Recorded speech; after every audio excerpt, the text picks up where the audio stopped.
Hello বন্ধুরা, সুবলয় রান্নাঘরে আপনাদের স্বাগত। আজকে আমার রেসিপি হচ্ছে প্লেন একটা আলু তরকারি, যেটা কি লুচি দিয়ে খাওয়ার মতো। উনুনে কড়া বসিয়ে দিয়েছি, তাতে একটু গরম হওয়ার জন্য সর্ষের তেল দিলাম। তেলটা গরম হয়ে গেছে, দিলাম তেজপাতা, দুটো শুকনো লঙ্কা,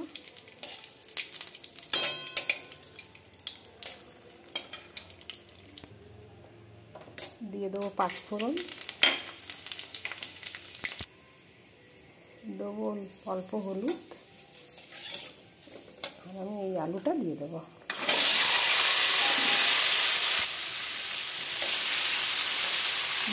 দেবো অল্প পরিমাণে হিং দিলাম, দিয়ে দেবো এই আদাটা আমি গ্রেট করে রেখেছি,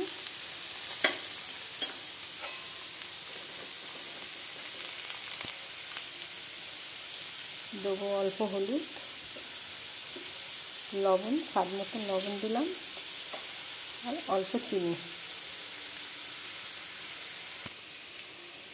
দেবো অল্প জল,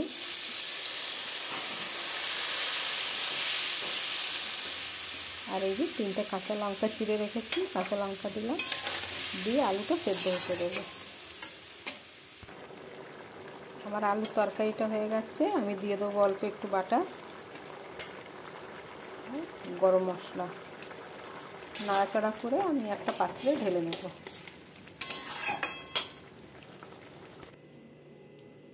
আমার রেসিপিটা রেডি হয়ে গেছে। যদি আপনাদের আমার এই ভিডিওটা ভালো লেগে থাকে, তাহলে লাইক, কমেন্ট, সাবস্ক্রাইব অবশ্যই করবেন। ধন্যবাদ।